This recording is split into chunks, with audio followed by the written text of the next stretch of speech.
ಏನು ಈ ಕಾಚವಳ್ಳಿಯಲ್ಲಿರುವಂತ ವಿವೇಕ ಯೋಜನೆ ಅಡಿಯಲ್ಲಿ ನಿರ್ಮಾಣ ಆಗಿರುವಂತ ಸರ್ಕಾರಿ ಶಾಲೆ ಇವತ್ತು ಯಾವ ದುಸ್ಥಿತಿಲಿದೆ ಅಂತಂದ್ರೆ ಕೇವಲ ಒಂದು ವರ್ಷ ಕೂಡ ಇನ್ನು ಕಳೆದಿಲ್ಲ, ಆಗಾಗ್ಲೇ ಎಲ್ಲಾನು ಕಿತ್ಕೊಂಡು ಬೀಳೋ ಹಂತದಲ್ಲಿದೆ. ಮಕ್ಕಳು ಕುತ್ಕೊಂಡು ಪಾಠ ಕೇಳಕ್ ಆಗದಿರೋಂಥ ಪರಿಸ್ಥಿತಿ ಈ ಮಳೆಗೆ ಹಿಂಗ್ ಸುರಿತಾ ಐತೆ ಅಂದ್ರೆ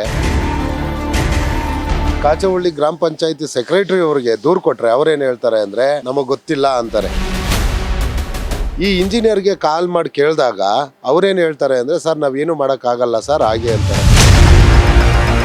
ಸುಮಾರು 1 ಕೋಟಿವರೆಗೂ ಇದಕ್ಕೆ ವೆಚ್ಚ ಮಾಡವ್ರೆ, ಆದ್ರೂ ಕೂಡ ಇಷ್ಟು ಕಳಪೆ ಕಾಮಗಾರಿ PDO ಆಗಿರ್ಬೋದು, ಸೆಕ್ರೆಟರಿ ಆಗಿರ್ಬೋದು, ನಮ್ಮ ಶಿಕ್ಷಣ ಇಲಾಖೆ ಎಲ್ಲರೂ ಭಾಗಿಗಳಾಗ್ಬಿಟ್ಟವ್ರು ಈ ಕಳಪೆ ಕಾಮಗಾರಿ. ಅಂದ್ರೆ ಎಷ್ಟು ಕಳಪೆ ಕೆಲಸ ಮಾಡ್ಬೇಕು ಅಷ್ಟು ಮಾಡ್ಬಿಟ್ಟವ್ರೆ. 20 ಗುಂಟೆ ಅಷ್ಟು ಜಾಗ ಒತ್ತುವರಿ ಆಗೈತೆ. ಈ ಜಾಗ ಒತ್ತುವರಿ ಆಗಿರೋದು ಕಾರ್ಯದರ್ಶಿಗಳು ಗೊತ್ತೈತೆ. ಒತ್ತುವರಿದಾರರ ಜೊತೆ ಈ PDO ಆಮೇಲೆ ಸೆಕ್ರೆಟರಿ CEO ಇವರೆಲ್ಲ ಭಾಗಿಯಾಗವ್ರೆ. DK ಶಿವಕುಮಾರ್ ಅವರೇ ಇಂತ ಏನು ಕಳಪೆ ಕೆಲಸ ಮಾಡಿದ್ರ ಭ್ರಷ್ಟ ಅಧಿಕಾರಿಗಳು, ಇಂಜಿನಿಯರ್ ಆಗಿರ್ಬೋದು, ಕಾರ್ಯದರ್ಶಿಗಳು ಇದ್ರಲ್ಲಿ ಯಾರ್ಯಾರು ಭಾಗಿಯಾಗವ್ರು ಎಲ್ಲಾರನ್ನ ಅಮಾನತಲ್ಲಿಟ್ಟು ತನಿಖೆ ನಡೆಸಬೇಕು ಅಂತ ನಾನು ಕೇಳ್ಕೊಂತ ಇದ್ದೀನಿ. ಏನು ಈ ಕಾಚವಳ್ಳಿಯಲ್ಲಿರುವಂತ ಸರ್ಕಾರಿ ಶಾಲೆ ವಿವೇಕ ಯೋಜನೆ ಅಡಿಯಲ್ಲಿ ನಿರ್ಮಾಣ ಆಗಿರುವಂಥದ್ದು. ಈ ವಿವೇಕ ಯೋಜನೆ ಅಡಿಯಲ್ಲಿ ನಿರ್ಮಾಣ ಆಗಿರುವಂಥ ಸರ್ಕಾರಿ ಶಾಲೆ ಇವತ್ತು ಯಾವ ದುಸ್ಥಿತಿಲಿದೆ ಅಂತಂದರೆ ಕೇವಲ ಒಂದು ವರ್ಷ ಕೂಡ ಇನ್ನೂ ಕಳೆದಿಲ್ಲ, ಆಗಾಗಲೇ ಎಲ್ಲನೂ ಕಿತ್ಕೊಂಡು ಬೀಳೋ ಹಂತದಲ್ಲಿದೆ. ಈ ಇದು ಟೆರೆಸಲ್ಲಿ ನೀರು ಸೋರ್ತಾ ಐತೆ, ಮಕ್ಕಳು ಕೂತ್ಕೊಂಡು ಪಾಠ ಕೇಳೋಕೆ ಆಗದಿರೋಂಥ ಪರಿಸ್ಥಿತಿ ಈ ಮಳೆಗೆ ಹಿಂಗೆ ಸುರಿತಾ ಐತೆ ಅಂದರೆ ಇನ್ನು ದೊಡ್ಡ ಮಳೆ ಬಂತು ಅಂದರೆ ಈ ಮಕ್ಕಳು ಕತೆ ಏನಾಗ್ಬೋದು ಅನ್ನೋದನ್ನು ನಾವು ಅರ್ಥ ಮಾಡ್ಕೋಬೇಕು. ಆಮೇಲೆ ಈ ಸರ್ಕಾರಿ ಶಾಲೆ ವಿಚಾರವಾಗಿ ಮಾನ್ಯ ನಮ್ಮ PDO ಅವ್ರಿಗೆ ದೂರು ಕೊಟ್ಟಿದ್ದೀವಿ, ಸೆಕ್ರೆಟ್ರಿಗೆ ದೂರು ಕೊಟ್ಟಿದ್ದೀವಿ, ಆಮೇಲೆ ನಾವು ಇದಕ್ಕೆ ನಮ್ಮ BO ಅವ್ರಿಗೆ ಕ್ಷೇತ್ರ ಶಿಕ್ಷಣಾಧಿಕಾರಿಗಳು ಅವ್ರಿಗೆ ದೂರು ಕೊಟ್ಟಿದ್ದೀವಿ. ಆದರೂ ಕೂಡ ಯಾವುದೇ ಗಮನ ಹರಿಸಿಲ್ಲ ಇಲ್ಲಿವರೆಗೂ. ಈ ವಿಚಾರದಲ್ಲಿ ಈಗ ನಮ್ಮ ಏನು ಇಂಜಿನಿಯರ್ ಇರ್ತಾರಲ್ಲ, ಈ ಇಂಜಿನಿಯರ್ಗೆ ಕಾಲ್ ಮಾಡಿ ಕೇಳಿದಾಗ ಅವ್ರೇನು ಹೇಳ್ತಾರೆ ಅಂದರೆ ಸರ್ ನಾವೇನು ಮಾಡೋಕ್ಕಾಗಲ್ಲ ಸರ್ ಹಾಗೆ ಅಂತಾರೆ. ಅಂದರೆ ಈ ಕಳಪೆ ಕಾಮಗಾರಿ ಆಗಿದೆಯಲ್ಲ ಇದು ಹೆಂಗೆ ಅಂದರೆ ಸರ್ ಅದೆಲ್ಲ ಬಡ್ತಿ ಹೊಡೆದು ಮಣ್ಣು ತುಂಬಿರೋದ್ರಿಂದ ಅದು ಹಂಗೆ ಬಂದಿದೆ ಸರ್, ನಾವೇನು ಮಾಡೋಕ್ಕಾಗಲ್ಲ ಅಂತಾರೆ.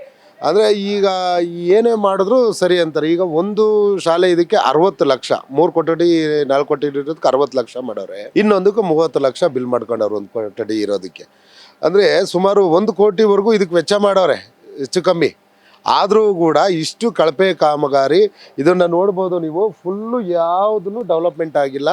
ಆಮೇಲೆ ಇಲ್ಲಿ ಇದು ಏನಿದೆ 20 ಗುಂಟೆ ಸಂಪೂರ್ಣ ಒತ್ತುವರಿ ಆಗೈತೆ. ಈ ಒತ್ತುವರಿ ಬಗ್ಗೆ ಮಾನ್ಯ ಇವರು ನಮ್ಮ ಸೆಕ್ರೆಟ್ರಿ ಅವರಿಗೆ, ಕಾಚವಳ್ಳಿ ಗ್ರಾಮ ಪಂಚಾಯತಿ ಸೆಕ್ರೆಟ್ರಿ ಅವರಿಗೆ ದೂರು ಕೊಟ್ರೆ ಅವ್ರೇನು ಹೇಳ್ತಾರೆ ಅಂದರೆ ನಾವೇನು ದೇವ ಮಾನವರಲ್ಲ, ನಮಗೆ ಗೊತ್ತಿಲ್ಲ ಅಂತಾರೆ. ಅಂದರೆ ಈ ವಿಚಾರವಾಗಿ ನವೀನ್ ಸಿದ್ದಪ್ಪ ಅನ್ನೋರು ಒಬ್ಬರು ಈ ಸುಮಾರು ಒಂದು 2-3 ವರ್ಷದಿಂದ ಹೋರಾಟ ಮಾಡ್ತಾರೆ.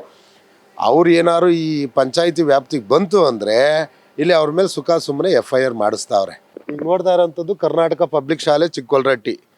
ಏನು ಈಗ ನೀವು ನೋಡ್ತಿರ್ಬೋದು, ಇದೊಂದು ಒಂದೇ ಒಂದು ಕೊಠಡಿ ಇರೋದಕ್ಕೆ ಅಂದಾಜು ವೆಚ್ಚ 27,80,000 ರೂಪಾಯಿ ಅಂದಾಜು ವೆಚ್ಚ. ಅಂದರೆ ಸುಮಾರು ಒಂದು 30 ಲಕ್ಷದವರೆಗೂ ಮಾಡ್ಕೊಂಡಿರ್ತಾರೆ ಇದು ಒಂದು ಕೊಠಡಿಗೆ. ಈ ಇದರಲ್ಲಿ ಇದಕ್ಕೆ ಇದಕ್ಕೆ ಹೇಳ್ತಿರೋದು ಅಂದಾಜು ವೆಚ್ಚ 55,60,000 ರೂಪಾಯಿ ಅಂದಾಜು ವೆಚ್ಚ ಹೇಳ್ತಾರೆ. ಇದರಲ್ಲಿ PDO ಆಗಿರ್ಬೋದು, ಸೆಕ್ರೆಟರಿ ಆಗಿರ್ಬೋದು, ನಮ್ಮ ಶಿಕ್ಷಣ ಇಲಾಖೆ ಎಲ್ಲರೂ ಭಾಗಿಗಳಾಗ್ಬಿಟ್ಟವ್ರು ಈ ಕಳಪೆ ಕಾಮಗಾರಿಯಲ್ಲಿ. ನೋಡಿ, 2 ಕಂಬಿಗಳು ಹಾಕಿರೋದು, 2 ಕಂಬಿ ಬಿಟ್ಟ ಅಂದರೆ ಬೇರೆ ಕಂಬಿಗಳು ಹಾಕಿಲ್ಲ. ಇಂಥ ದುಷ್ಟ ಭ್ರಷ್ಟ ಅಧಿಕಾರಿಗಳಿಗೆ ಸಪೋರ್ಟ್ ಮಾಡಿಕೊಂಡು ಕೂತಿರೋಂಥವ್ರು ಈ ನಮ್ಮ ಇಲಾಖೆಯಲ್ಲಿ ಬೇಜಾನ್ ಜನ ಇದ್ದಾರೆ. ಅದರಲ್ಲಿ ಶಿಕ್ಷಣ ಇಲಾಖೆಯಲ್ಲಾಗಿರ್ಬೋದು, ನಮ್ಮ ಇದು ಪಂಚಾಯತಿಯಲ್ಲಾಗಿರ್ಬೋದು.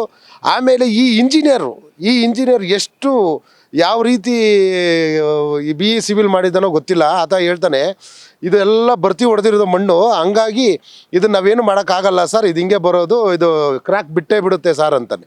ಅಂದರೆ ಎಷ್ಟು ಕಳಪೆ ಕೆಲಸ ಮಾಡಬೇಕು ಅಷ್ಟು ಮಾಡಿಬಿಟ್ಟವ್ರೆ. ಆಗಲೇ ಎಲ್ಲ ಕುಸಿದು ಬೀಳೋ ಹಂತದಲ್ಲಿ ಇದೆ ಈ ಸರ್ಕಾರಿ ಶಾಲೆ. 1 ವರ್ಷ ಆಗೈತೆ. ವಿವೇಕ ಯೋಜನೆ ಅಡಿಯಲ್ಲಿ ಇದು ಶಾಲೆ ನಿರ್ಮಾಣ ಮಾಡಬೇಕು ಅಂದರೆ ಅಲ್ಲಿ ಸುಸಜ್ಜಿತವಾದ ಕೊಠಡಿ ಇರಬೇಕು. ಇಲ್ಲಿ ಟಾಯ್ಲೆಟ್ ವ್ಯವಸ್ಥೆಗಳಿಲ್ಲ, 2 ಟಾಯ್ಲೆಟ್ ಇರೋವಂಥದ್ದು. ಇಷ್ಟು ಜನ ಮಕ್ಕಳಿಗೆ 150-200 ಜನ ಮಕ್ಕಳಿಗೆ 2 ಟಾಯ್ಲೆಟು. ಅದಕ್ಕೆ ಡೋರ್ಗಳಿಲ್ಲ, ಮಕ್ಕಳು ಹೋಗೋಂಥ ಹೆಣ್ಮಕ್ಳು ಹೋಗೋಂಥ ಟಾಯ್ಲೆಟ್ಗಳಿಗೂ ಡೋರ್ ಕೂಡ ಇಲ್ಲ. ಆ ರೀತಿ ಇದು ವಿವೇಕ ಯೋಜನೆ ಅಡಿಯಲ್ಲಿ ಈ ಸ್ಕೀಮಲ್ಲಿ ಇವ್ರು ಶಾಲೆ ನಿರ್ಮಾಣ ಮಾಡವ್ರೆ. ಇಲ್ಲಿ ಒಂದೇ ಒಂದು ಪ್ರಾಜೆಕ್ಟ್ ಇಲ್ಲ, ಇನ್ನೊಂದು ಮತ್ತೊಂದು ಏನಿಲ್ಲ, ಇಲ್ಲಿವರೆಗೂ ಈ ಲೈಟಿನ ವ್ಯವಸ್ಥೆ ಕೂಡ ಆಗಿಲ್ಲ. ಇದಕ್ಕೆ ಅವರೇ ಟೆಂಪ್ರವರಿ ತಗೊಂಡು ಓಡಿಸ್ತಾ ಇರೋವಂಥದ್ದು ಈ ಶಾಲೆಯಲ್ಲಿ. ಹಂಗಾಗಿ ಈ ಭ್ರಷ್ಟ ಆಡಳಿತ ಅಧಿಕಾರಿಗಳಿಗೆ, ಆಮೇಲೆ ಭ್ರಷ್ಟ ಇಂಜಿನಿಯರ್ಗಳಿಗೆ, ಇವ್ರಿಗೆ ಯಾವುದ್ರಲ್ಲಿ ಉಗಿದ್ರೂ ಬುದ್ಧಿ ಬರಲ್ಲ ಇವ್ರಿಗೆ. ಆಮೇಲೆ ಈ ವಿಚಾರವಾಗಿ ಮುಖ್ಯ ಕಾರ್ಯನಿರ್ವಹಣಾಧಿಕಾರಿ ಕೊಟ್ಟಿದ್ದೀವಿ ಪಂಚಾಯತ್, ತಾಲೂಕ್ ಪಂಚಾಯತಿಗೆ, ಆಮೇಲೆ BEO ಕೊಟ್ಟಿದ್ದೀವಿ, ಕ್ಷೇತ್ರ ಶಿಕ್ಷಣಾಧಿಕಾರಿಗಳಿಗೆ, ಮುಖ್ಯಮಂತ್ರಿಗಳು ಕಚೇರಿಗೆ ದೂರು ಕೊಟ್ಟಿದ್ದೀವಿ. ಆದರೆ ಇಲ್ಲಿವರೆಗೂ ಕೂಡ ಯಾವುದೇ ಕ್ರಮ ಜರುಗಿಸಿಲ್ಲ. ಹಂಗಾಗಿ ಈ ಭ್ರಷ್ಟ ದುಷ್ಟ ಅಧಿಕಾರಿಗಳನ್ನ ವಜಾಗೊಳಿಸ್ಬೇಕು, ಇದ್ರ ಮೇಲೆ ತನಿಖೆ ಆಗಬೇಕು. ಇದರಲ್ಲಿ ಯಾರ್ಯಾರು ಭಾಗಿಯಾಗವರು, ಅಕ್ರಮದಲ್ಲಿ ಭಾಗಿಯಾಗವರು, ಕಳಪೆ ಕಾಮಗಾರಿಯಲ್ಲಿ ಭಾಗಿಯಾಗವರು, ಈ ದುಡ್ಡು ಹೊಡೆದು ಲೂಟಿ ಮಾಡೋರು, ಇವ್ರ ಮೇಲೆ ಕಠಿಣ ಕ್ರಮ ಜರುಗಿಸ್ಬೇಕು ಅಂತ ನಾನು ಕೇಳ್ಕೊಳ್ತಾ ಇದ್ದೀನಿ. ಆಮೇಲೆ ಇದು ಏನಾಗ್ತೈತೆ ಅಂದರೆ, ಇದು ಹಿಂಗೆ ಕುಸ್ತು ಬಿದ್ದೋಗ್ಬಿಟ್ಟ ಅಂದರೆ ಈ ಮಕ್ಕಳ ಮೇಲೆ ಯಾವಾಗ ಕುಸ್ತು ಬೀಳುತ್ತೋ ಗೊತ್ತಿಲ್ಲ. ಆಗಲೇ ಒಳಗಡೆ ಎಲ್ಲ ನೀರು ಸೋರ್ತಾಯಿದೆ. ಈ ಮಳೆಗೇನೆ, ಇಷ್ಟು ಸಣ್ಣ ಮಳೆಗೇನೆ ನೀರೆಲ್ಲ ಬೀಳ್ತೈತೆ. ಹಂಗಾಗಿ ಇದನ್ನು ತನಿಖೆಗೆ ಹಾಕಬೇಕು. ನಾವು ಲೋಕಾಯುಕ್ತಕ್ಕೆ ದೂರು ಕೊಡ್ತಾ ಇದ್ದೀವಿ. ಫಸ್ಟ್ ಈಗ ನೋಡ್ತೀವಿ, ತಾಲೂಕ್ ಪಂಚಾಯತಿ ಕೊಟ್ಟಿದ್ದೀವಿ CO ಗೆ, ಆಮೇಲೆ ಗ್ರಾಮ ಪಂಚಾಯತಿ ಕೊಟ್ಟಿದ್ದೀವಿ, ಆಮೇಲೆ ಕ್ಷೇತ್ರ ಶಿಕ್ಷಣಾಧಿಕಾರಿಗಳು ಕೊಟ್ಟಿದ್ದೀವಿ, ಆಮೇಲೆ ಮುಖ್ಯಮಂತ್ರಿ ಕಚೇರಿ ಮುಖ್ಯ ಕಾರ್ಯದರ್ಶಿಗಳು ಕೊಟ್ಟಿದ್ದೀವಿ. ಇವರೆಲ್ಲ ಏನು ಕ್ರಮ ಜರುಗಿಸ್ತಾರೋ ನೋಡಿಕೊಂಡು ಈಗ ನೆಕ್ಸ್ಟು ನಾವು ಲೋಕಾಯುಕ್ತಕ್ಕೆ ಈ ಇಂಜಿನಿಯರ್ಗಳಾಗಿರ್ಬೋದು, ಕಾರ್ಯದರ್ಶಿಗಳಾಗಿರ್ಬೋದು, PDO ಆಗಿರ್ಬೋದು, ಇವ್ರ ಮೇಲೆ ದೂರು ದಾಖಲೆ ಮಾಡಬೇಕು ಅಂತ ಇದ್ದೀವಿ. ಆಮೇಲೆ ಇದರಲ್ಲಿ ಇನ್ನೊಂದು ಏನಾಗ್ಬಿಡ್ತಾಯಿದೆ ಅಂದರೆ, ಇಲ್ಲಿ ನವೀನ್ ಸಿದ್ದಪ್ಪ ಅಂತ ಒಬ್ಬ ಹೋರಾಟ ಮಾಡ್ತಾ ಇದ್ದ. ಆತನ ಮೇಲೆ ಇವನು ಪಂಚಾಯತಿ ಬಂತು ಅಂದರೆ, ಏನಾದ್ರು ಕೇಳೋಕ್ಕೆ ಬಂತು ಅಂದರೆ ಸುಮ್ಮನೆ ಆದರೂ ನಮ್ಮ ಮೇಲೆ ಕರ್ತವ್ಯಕ್ಕೆ ಅಡ್ಡಿಪಡಿಸ್ತವ್ರೆ ಅಂತ ಹೇಳ್ಬಿಟ್ಟು ಕೇಸ್ಗಳು ಹಾಕೋವಂಥದ್ದು ಇಲ್ಲಿ ಅವ್ಯಾವತವಾಗಿ ನಡೀತಾ ಇದೆ. ಹಂಗಾಗಿ ಇಲ್ಲಿ ಯಾರೇ ಕೇಳೋಕೆ ಬಂದರೂ ಅವ್ರ ಮೇಲೆ ಕೇಸು ಮತ್ತೊಂದು ಮಗದೊಂದು ಮಾಡ್ತಾರೆ. ಈ ಅಧಿಕಾರಿಗಳು ಆಡಿದ್ದೇ ಆಟ ಆಗ್ಬಿಟ್ಟೈತೆ, ಈ ಭ್ರಷ್ಟ ಅಧಿಕಾರಿಗಳ್ದು. ಈ ಸೆಕ್ರೆಟ್ರಿದಂತೂ ಮಿತಿ ಮೀರೋಗ್ಬಿಟ್ಟೈತೆ ಇಲ್ಲಿ ಈ ಕಾಚವಳ್ಳಿ ಗ್ರಾಮ ಪಂಚಾಯತಿಲಿ. ಇವ್ರನ್ನ ಏನಾದರೂ ಸದೆ ಬಡಿಬೇಕು, ಇಲ್ಲ ಅಂದರೆ ಜನಸಾಮಾನ್ಯರ ದುಡ್ಡನ್ನ ಲೂಟಿ ಮಾಡಿ ಇವ್ರು ಯಾವ ಹಂತಕ್ಕೆ ತಗೊಂಡೋಗ್ತಾರೋ ಗೊತ್ತಿಲ್ಲ. ಹಂಗಾಗಿ ಇವ್ರ ಮೇಲೆ ಸೂಕ್ತ ತನಿಖೆಗೆ ವಹಿಸಬೇಕು ರಾಜ್ಯ ಸರ್ಕಾರ ಆಗಿರ್ಬೋದು. ಕೂಡಲೇ ಈ ನಮ್ಮ ಏನು DK ಶಿವಕುಮಾರ್ ಮುಖ್ಯಮಂತ್ರಿ ಆಗಿದ್ದಾರೆ ಹೊಸದಾಗಿ, ಅವರು ಈ ಸುದ್ದಿನ ನೋಡಬೇಕು, ಈ ವಿಚಾರನ ತಿಳ್ಕೋಬೇಕು. ಯಾಕಂದರೆ ಹಿಜಾಬು, ಇನ್ನೊಂದು ಮತ್ತೊಂದು ಕೇಸರಿ ಇದನ್ನು ಒರೆಸೋದಲ್ಲ. ಮಕ್ಕಳು ಸರ್ಕಾರಿ ಶಾಲೆಗೆ ಹೋಗಿ ಸರ್ಕಾರಿ ಶಾಲೆಗೆ ಸೇರಿಸಿ ಅಂತಾರೆ. ಈ ರೀತಿ ಸರ್ಕಾರಿ ಶಾಲೆಗಳ್ನ ಕಟ್ಟಡ ನಿರ್ಮಾಣ ಮಾಡ್ತಿತ್ತು ಅಂದರೆ ಯಾವ ತಂದೆ ತಾಯಿ ಆದ್ರೂ ಕೂಡ ಇಲ್ಲಿ ಮಕ್ಕಳನ್ನ ಶಾಲೆಗೆ ಸೇರ್ಸೋಕ್ಕೆ ಭಯ ಬೀಳ್ತಾರೆ. ಹಾಗಾಗಿ DK ಶಿವಕುಮಾರ್ ಅವರೇ ದಯವಿಟ್ಟು ಎಚ್ಚೆತ್ಕೊಂಡು ಇಂಥ ಏನು ಕಳಪೆ ಕೆಲಸ ಮಾಡಿದ್ರೆ ಭ್ರಷ್ಟ ಅಧಿಕಾರಿಗಳು, ಇಂಜಿನಿಯರ್ ಆಗಿರ್ಬೋದು, ಕಾರ್ಯದರ್ಶಿಗಳು, ಇದರಲ್ಲಿ ಯಾರ್ಯಾರು ಭಾಗಿಯಾಗೋರು ಎಲ್ಲರನ್ನ ಅಮಾನತ್ತಲ್ಲಿ ಇಡಬೇಕು. ನೀವು ಅಮಾನತ್ತಲ್ಲಿಟ್ಟು ತನಿಖೆ ನಡೆಸಬೇಕು ಅಂತ ನಾನು ಕೇಳ್ಕೊತಾ ಇದ್ದೀನಿ. PDOಗಳು ಅವ್ರೇನು ಹೇಳ್ತಾವ್ರೆ ಅಂತ ಅಂದರೆ, ನಾವು ನೋಡ್ತೀವಿ ಅಂತಾರೆ. ಈ ಕಾರ್ಯದರ್ಶಿ ಕೇಳ್ದ ಅಂದರೆ, ನಾವೇನು ದೇವ ಮಾನವರ, ನಾವು ಎಲ್ಲನೂ ನೋಡೋದಕ್ಕೆ ಅಂತ ಹೇಳ್ಬಿಟ್ಟು ಅವರು ಜಾರ್ಕೊಳ್ತಾವ್ರೆ. ಅಂದರೆ ಅವ್ರು ದೇವ ಮಾನವರು, ಈ ಮನುಷ್ಯರು ಅಂತ ಅವ್ರಿಗೂ ಇನ್ನೂ ಕ್ಲಾರಿಫಿಕೇಷನ್ ಇಲ್ಲ. ಹಂಗಾಗಿ ಈ ಕಾರ್ಯದರ್ಶಿ ಇಲ್ಲಿ ಹುದ್ದೆಯಲ್ಲಿ ಇರೋದಕ್ಕೆ ಅವರು ನಾಲಾಯಕ್ ಅಂತ ನನ್ನ ಭಾವನೆ. ಯಾಕಂದರೆ ಅವ್ರು ಹೇಳ್ತಾ ಇರೋದು ನಾವೇನು ದೇವ ಮಾನವರ, ನಾವೆಲ್ಲ ನೋಡೋಕ್ಕಾಗತ್ತಾ ಅಂತಾರೆ. ಹಾಗಾಗಿ ಅವರು ಇದಕ್ಕೆ ಮುಖ್ಯ ಪಾತ್ರಧಾರಿಗಳೇ ಕಾರ್ಯದರ್ಶಿಗಳು. ಯಾಕಂದರೆ ಏನಾದ್ರು ಒಂದು ವಿಚಾರ, ಕಳಪೆ ಕಾಮಗಾರಿ ಬಗ್ಗೆ ವಿಚಾರ ಎತ್ತಿದ್ರೆ ಇದನ್ನು ಅವರು ನುಳ್ಸ್ಕೊಂಡು ಓಡೋಗ್ಬಿಡ್ತಾರೆ. ಹಂಗಾಗಿ ಮುಖ್ಯವಾಗಿ ಕಾರ್ಯದರ್ಶಿಗಳೇ ಕಾರಣ ಅಂತ ನನಗನ್ನಿಸ್ತಾ ಇದೆ. ಆಮೇಲೆ ಇಲ್ಲೊಂದು ಏನಾಗ್ಬಿಡ್ತೈತೆ ಅಂದರೆ, ಇಲ್ಲಿ ಯಾರೇ ಧ್ವನಿ ಎತ್ತಕ್ಕೆ ಬರ್ತಾರಲ್ಲ ನೋಡಿ, ಇಲ್ಲಿ ನೋಡ್ತಾ ಇರ್ಬೋದು ನೀವು, 20 ಗುಂಟೆಯಷ್ಟು ಜಾಗ ಒತ್ತುವರಿ ಆಗೈತೆ. ಈ ಜಾಗ ಒತ್ತುವರಿ ಆಗಿರೋದು ಕಾರ್ಯದರ್ಶಿಗಳಿಗೆ ಗೊತ್ತೈತೆ, PDO ಗೊತ್ತೈತೆ, CO ಗೊತ್ತೈತೆ, ಯಾರೂ ಕ್ರಮ ಜರುಗಿಸಿಲ್ಲ.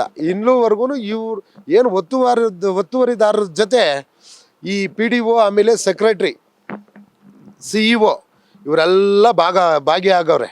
ಈಗ ಕಂದಾಯ ಸಚಿವರು ನಮ್ಮ ಪರಮೇಶ್ವರ್ ಅವರು ವಹಿಸ್ಕೊಂಡವ್ರೆ. ಇದ್ರ ಬಗ್ಗೆ ಏನು ಕಂದಾಯ ಇಲಾಖೆಯಿಂದ ಏನು ಅಧಿಕಾರಿಗಳಿಗೆ ಗೈಡ್ಲೈನ್ಸ್ ಕೊಡ್ತಾರೋ ಗೊತ್ತಿಲ್ಲ. ಈ ಸರ್ಕಾರಿ ಜಾಗನ ಒತ್ತುವರಿ ಆಗಿರೋದನ್ನು ಕೂಡಲೇ ತೆರವುಗೊಳಿಸ್ಬೇಕು.